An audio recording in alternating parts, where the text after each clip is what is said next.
Series तो हम जीत गए हैं जनूबी अफ्रीका के खिलाफ। साथ ही साथ एक अनाउंसमेंट भी हो गई हमारे स्क्वाड के लिए जो श्रीलंका के खिलाफ हमारी सीरीज है जो 11 से शुरू हो रही है रावलपिंडी में। 11 से 15 तक ये सीरीज है। फिर हमारा एक ट्राई नेशन सीरीज है T20 की। बहुत सी खबरें हैं क्रिकेट से जुड़ी, लेकिन जनूबी अफ्रीका के खिलाफ एक कामयाब सीरीज के बाद अब नए वाइट बॉल चैलेंज का हमें सामना है। श्रीलंकन क्रिकेट टीम 3 वनडे मैचों की सीरीज खेलने के लिए कल इस्लामाबाद ऑलरेडी पहुंच गई है।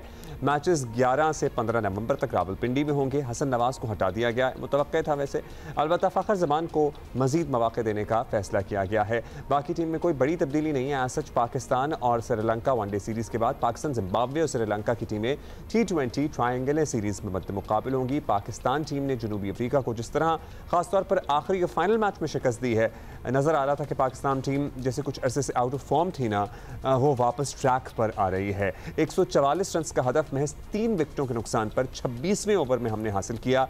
ये ज़रूर है कि जीत का तसलसल अभी वो नहीं उस तरह से नज़र आ रहा, लेकिन सर्टनली वो जो परफॉर्मेंस थी वो किसी भी वर्ल्ड क्लास टीम जैसी परफॉर्मेंस थी। सिकंदर वक्त हमारे साथ मौजूद हैं। सिकू जी, पहले तो हम बात कर लेते हैं वीकेंड के मैच की।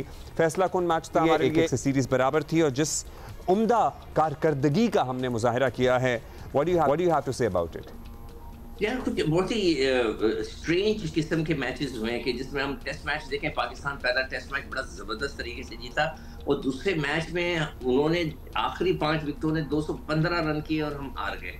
और हमारी टीम जो थी वो 138 पे आउट हो गई। मतलब बहुत ही पीक पे ये 3 मैचों की सीरीज होनी चाहिए थी। मुझे यकीन है अगर ये 3 टेस्ट मैचेस की सीरीज होती तो पाकिस्तान ये सीरीज भी जीत जाता, इसलिए कि पाकिस्तान की टीम का जो परफॉर्मेंस था वो कुछ इसी तरह जा रही थी कि फिर जब T20 शुरू हुआ तो उन्होंने बड़ा ज़बरदस्त पहला मैच जीता, फिर पाकिस्तान ने दूसरे मैच में उनको 110 पे आउट किया, फिर 139 पे बड़े आराम से सीरीज जीत गए। और फिर जब ODI शुरू हुआ तो फिर पहले मैच हम जीते, फिर सेकंड मैच वो ऐसा ज़बरदस्त खेले साउथ अफ्रीका, फिर वो बिल्कुल ही लगा कि उनके फॉर्म नीचे चलेगी।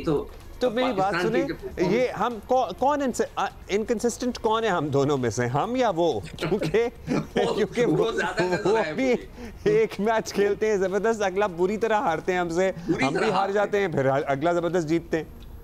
हाँ, मगर ये कि इसमें एक चीज जरूर मैं कहूँगा, साउथ अफ्रीका ने जो है ना 3 डेब्यूटेंट मतलब 3 नए खिलाड़ी खिला दिए। इनकी जो टीम मेन टीम थी उसके 5-6 लड़के नहीं आए। उन्होंने जो है कोशिश की है कि अपने नए बच्चों को उन्होंने डीकॉक का वो वापस डेब्यू तो नहीं कहूँगा, वापस उनको कम बैक करवाया उन्होंने। उसने 100 भी कर दिए ज़बरदस्त किस्म की, और एक ही 100 हुआ था जो डीकॉक ने किया पाकिस्तान की तरफ से, तो कोई हो नहीं सका। फिर उसके बाद बाबर को उन्होंने कोशिश की, बाबर रिवाइव नहीं कर सके जिस तरह के हम चाह रहे थे, उस तरह नहीं कर सके अभी तक। और अभी फिर मैचेस है, हो सकता है इंशाल्लाह उनकी फॉर्म दोबारा वापस आ जाए। उनकी फॉर्म आना बहुत जरूरी है। तो पाकिस्तान ने नए बच्चों को इतने मजेदार तरीके से PCB का मौक़िफ़ है बाबर की फॉर्म के बारे में कि वो अब आउट ऑफ फॉर्म नहीं है, बस वो उम्मीद करेंगे कि उनकी फॉर्म वापस आ चुकी है। आपको लग रहा है?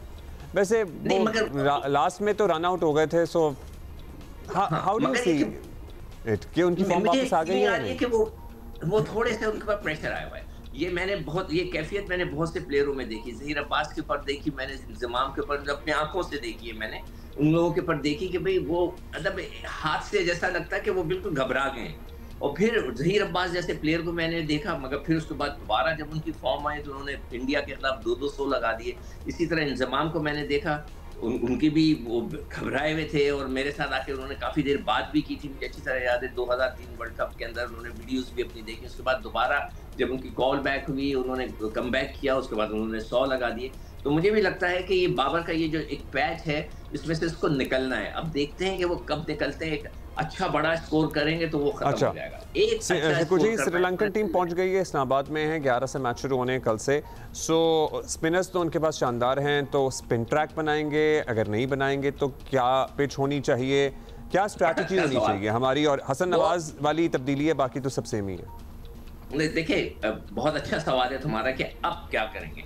इसलिए कि देखें, उन्होंने जो है, मुझे एक चीज़ समझ में नहीं, जो आखिरी उनका जो ODI हुआ था, हमने स्पिनर से उनको फंसाया। साइम ने पहला ही ओवर करा दिया था, उसके बाद पता लग गया था कि पिच के ऊपर स्पिन है। उन्होंने स्पिनर से बड़ी देर में बॉलिंग कराई जब 50 रन हो चुके थे।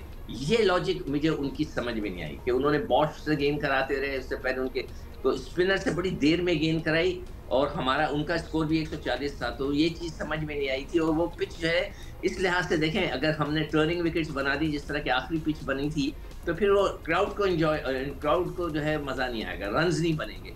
हमें चाहिए कि 250 से ऊपर के रन्स वाली पिच बनाएं ताकि उसमें मज़ा आए, चाहे वो श्रीलंका की हो। तो हमें अपने आप का भी पता चले ना, जब हम खेलने जाएंगे वर्ल्ड कप तो वहाँ पर तो पिचेस मेरे हिसाब से आईसीसी बनाएगा तो वो बेहतर होंगी। तो हमें इतनी ज़्यादा टर्निंग विकेट्स नहीं बनानी चाहिए, बैटिंग ट्रैक्स बना के हम देखें कि हमारी बैटिंग में स्ट्रेंथ कितनी है। तो हम डोमेस्टिक में जैसे पिचेस बनती हैं वैसे बना लें, क्या क्या करें? नहीं देखिए, डोमेस्टिक के अंदर तो ये एक सवाल आपने बहुत अच्छा किया था लास्ट टाइम अब्दुल्ला, कि हम जब टर्निंग विकेट्स बनाते हैं टेस्ट क्रिकेट के अंदर, तो डोमेस्टिक में भी क्या हमें वो बनानी चाहिए ताकि लड़कों को प्रैक्टिस हो। That was a very good question, कि हम उधर तो बहुत अच्छी पिचेस पे खेल रहे हैं, बैटिंग ट्रैक्स पे इधर आते तो ब्रेक होने लगता है इतना बड़ा बड़ा। तो ये बड़ा अच्छा सवाल था। तो अभी तो हम मुझे नहीं पता, मैं कभी जाके मौका, ऑब्वियसली मैं कराची में, वो मैचेस बाहर हो रहे हैं, कराची से बाहर है, मैंने कभी जाके देखा नहीं। अब इस दफा कराची में मैच इतने रन बनते हैं कि हम खुद हैरान होते हैं कि भाई क्या हो रहा है। सो या हाँ, वहाँ पे कुछ लड़के दबा के स्कोर कर रहे हैं, बहुत अच्छी बात है। और मैं एक्सपेक्ट कर रहा था Sikandar, I think you should do a segment with the sports desk कि पिच रीड कैसे करनी होती है या कैसे की जा सकती है, वो थोड़ी जनरल आवाम की अंडरस्टैंडिंग के लिए, और किस किस को आनी चाहिए और आती है, उस पर एक इंटरेस्टिंग हो सकता है सेगमेंट। नहीं, बिल्कुल हो सकता है। देखिए, बात असल है कि तो हम बनाते हैं ना, ये हमारे हाथ में, हम अपनी मर्जी से बनाते हैं। हमें पता होता है कि हमने पानी कम डाला, उसमें रोल कम किया, वो टर्निंग ट्रैक हो गया। ठीक है, हमें पता होता है। अगर हमने इसको अच्छी तरह रोल कर दिया तो वो बैटिंग ट्रैक हो जाएगा, इसको सॉलिड बना दिया। जी जी, वो अब तो आकिब भाई ने इतने पंखे लगाए हैं कि अब आवाम को भी समझ आ गई है कि क्या हो रहा है। पंखे और हीटर। सो यार, बहुत शुक्रिया आपका। रिक्वेस्ट होगी अब्दुल्ला, जी जी, मेरी एक रिक्वेस्ट होगी कि हम कोशिश करें कि इस सीरीज के अंदर जितने भी नए बच्चे हैं जिनको हम बिठाते हैं, मेरे पास एक पूरी लिस्ट मैंने बनाई है कि जैसे वसीम थे, इनको 18 में से सिर्फ 17 मैच पे बिठाया गया। खुरम शहजाद को नहीं मौका मिला, वो बेचारे उनको टेस्ट मैच में लगा दिया। इब्रार को कहीं बिठाते कहीं उठाते, मुझे समझ में नहीं आया। 2 विकेट मौके मिलने चाहिए। सिकंदर, आज हमारे पास जरा टाइम मुख्तसर है, सो हम कल ये बाकी बातें कर लेंगे। कल सीरीज शुरू होनी है ना, तो कल तो बात इनवेरिएबली हमने करनी है।